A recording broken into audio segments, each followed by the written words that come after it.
Everyone, मैं शुभ्रा शुक्ला आप सभी का मेरे YouTube चैनल डॉक्टर एडोजोन में स्वागत करती हूँ। तो पिछले वीडियो में हम बात कर रहे थे हरियाणा के गवर्नमेंट कॉलेजेस के बारे में।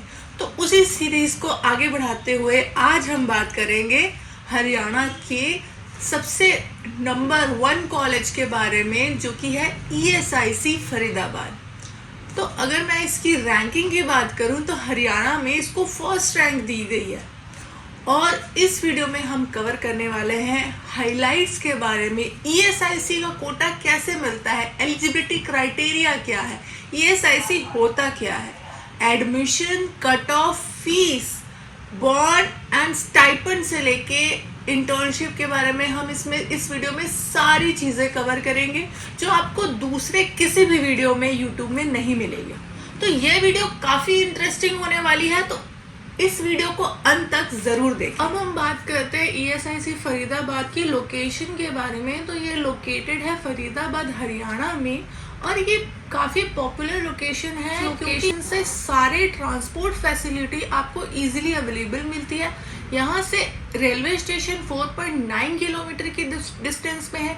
यहाँ से IGI एयरपोर्ट, जो दिल्ली एयरपोर्ट है, वो 39.9 किलोमीटर की डिस्टेंस में है और मेट्रो स्टेशन मात्र 2 किलोमीटर की डिस्टेंस में पड़ता है। ये college employees state insurance corporation, कर्मचारी राज्य बीमा निगम, भारत सरकार के अंदर आता है, जिनमें उन फैक्ट्री वर्कर्स को एडवांटेज मिलती है जिनकी सैलरी 21,000 से बिलो होती है। ऐसे फैक्ट्री वर्कर्स के पास एक ESIC कार्ड होता है, जिस कार्ड को दिखा करके आप किसी भी ESIC के हॉस्पिटल में फ्री में ट्रीटमेंट ले सकते हैं।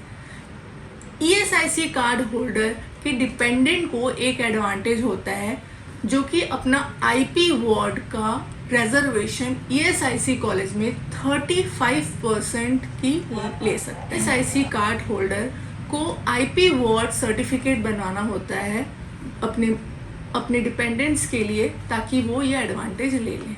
अब कई सारे बच्चों के हमारे पास क्वेरी आती है। कई सारे बच्चे एडमिशन के टाइम बोलते हैं, मैम हमारे पेरेंट्स हैं वो ESIC, उनके पास ESIC कार्ड है, वो फैक्ट्री वर्कर्स हैं, लेकिन वो सही टाइम पर IP वार्ड सर्टिफिकेट अप्लाई नहीं कर पाते हैं, जिसके वजह से वो उनको ये एडवांटेज नहीं मिलती है।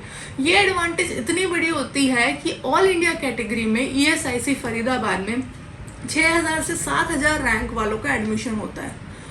लेकिन अगर आपके पास ESIC कार्ड है तो आपका 50 से 60,000 रैंक वालों का भी एडमिशन हो सकता है। तो इस लेवल का एडवांटेज मिलता है ESIC कार्ड होल्डर वालों को। अब हम बात करते हैं कि ये ESIC कार्ड होल्डर के लिए जो IP वार्ड सर्टिफिकेट होता है, उसकी जो पोर्टल ओपन होती है वो नीट के एग्जाम के कुछ टाइम पहले ओपन होती है, जो कि 15 दिन के लिए ही होती है। अगर बाई चांस आप अपना फॉर्म फिल करने में भूल गए तो इस साल आपको ये एडवांटेज नहीं मिलता है।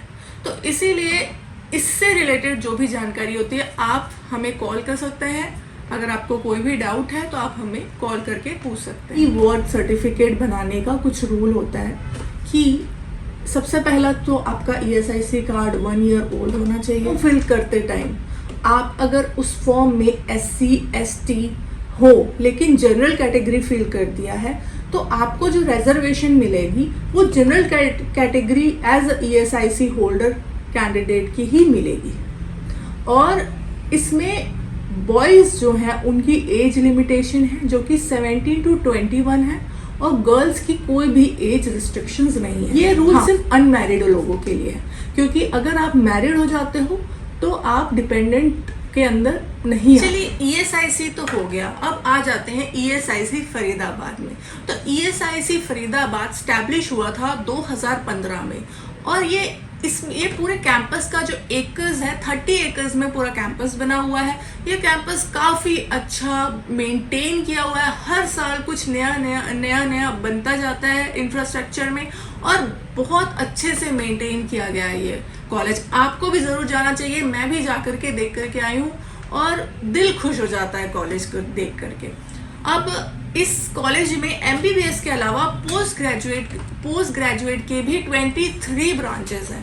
सुपर स्पेशलिटी यहाँ अभी तक आई नहीं है। कि रैंकिंग की बात करूँ तो ऑल इंडिया रैंकिंग 77 है और स्टेट में तो नंबर 1 में है। ये रिलेटेड है PGIMS रोहतक से और NMC की सारी गाइडलाइन फुलफिल करता है। चलो तो अब आ जाते हैं हम टोटल नंबर ऑफ सीट्स पे। तो टोटल नंबर ऑफ सीट्स यहाँ पे जो है वो 125 है, लेकिन उसकी भी 3 क्राइटेरिया है। एक है ऑल इंडिया कोटा, एक है स्टेट कोटा और एक है 35% IP वार्ड कोटा। तो जनरल कैंडिडेट के लिए ऑल इंडिया कोटा में 9 सीट्स है, स्टेट कोटा में 28 सीट्स है, IP वार्ड में 17 सीट्स है। ऐसे ही OBC के लिए ऑल इंडिया कोटा में 5 सीट्स, स्टेट में 12 सीट और IP में 11 सीट है। EWS के लिए ऑल इंडिया में 1 सीट है, स्टेट में 17 एंड IP के लिए 5 सीट है। SC कैंडिडेट्स के लिए ऑल इंडिया में 3 सीट्स है, स्टेट की 6 सीट्स है और IP के लिए 6 सीट्स है। ST कैंडिडेट के लिए ऑल इंडिया में 1 सीट है, स्टेट की कोई भी सीट नहीं है और IP में 3 सीट है। तो ये सारा आपको स्क्रीन पे शो हो रहा होगा, इसको अच्छे से नोट कर लीजिए क्योंकि बाद में काउंसलिंग के टाइम पे ये चीजें बहुत इंपॉर्टेंट हो जाती हैं, जानना कि कितनी सीट्स पे आप अपना काउंसलिंग कर रहे हैं।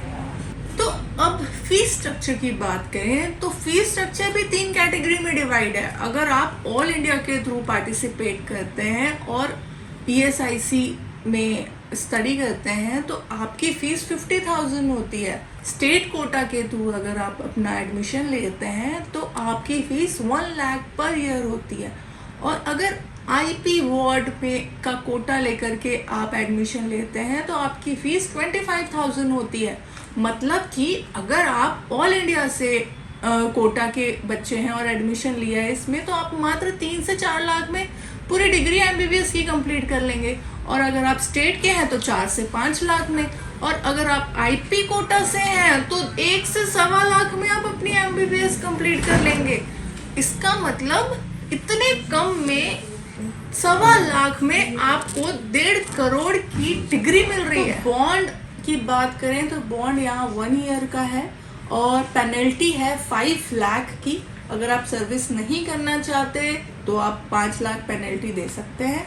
और यहाँ पे स्टाइपेंड जो आपको मिलती है इंटर्नशिप के दौरान वो होती है 6,300 पर मंथ। इसके अलावा अगर हॉस्पिटल की बात करें तो हॉस्पिटल में 1,150 बेड्स अवेलेबल है और हॉस्टल की जो फीस है, हॉस्टल भी काफ़ी वेल मेंटेन है, हॉस्टल की फीस है 10,000 पर ईयर होती है।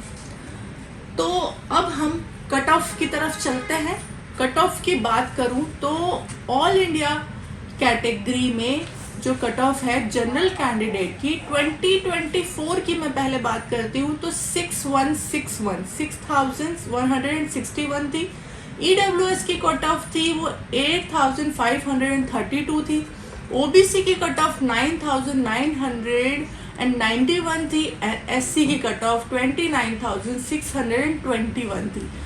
ST की कट ऑफ 90,112 थी। 2025 की बात करूं तो 5,000 जनरल कैटेगरी की 5,864 थी, EWS की 83 थी एंड OBC की 19,520, SC की 41,867, ST 91,665। अब आ जाते हैं स्टेट कोटा काउंसलिंग में।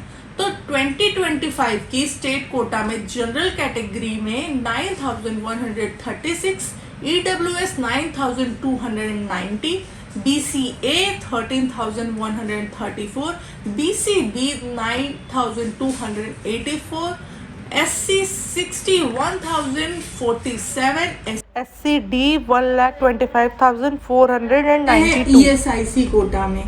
तो ESIC कोटा की 2025 की जनरल कैटेगरी की कट ऑफ थी 65,000, OBC की कट ऑफ थी 76,000, EWS की कट ऑफ थी 60,000, SC की कट ऑफ थी 1,02,000 एंड ST की थी 1,20,000। तो आप देख सकते हो कि कितना डिफरेंस आ जाता है। आपको भी ESIC कॉलेज के बारे में कोई भी डाउट है या ये IP वॉर्ड सर्टिफिकेट कैसे बनवाएं, इसकी बारे में कोई भी जानकारी चाहिए तो आप दिए हुए नंबर पे कॉल कर सकते हैं। हाँ, काउंसलिंग की बात करूं तो इस कॉलेज में एडमिशन लेने के लिए 2 तरह से आप एडमिशन ले सकते हैं। एक है नीट के मार्क्स से और एक है काउंसलिंग। तो नीट का मार्क्स तो आप पे डिपेंड करता है, आप अच्छे से तैयारी करिए।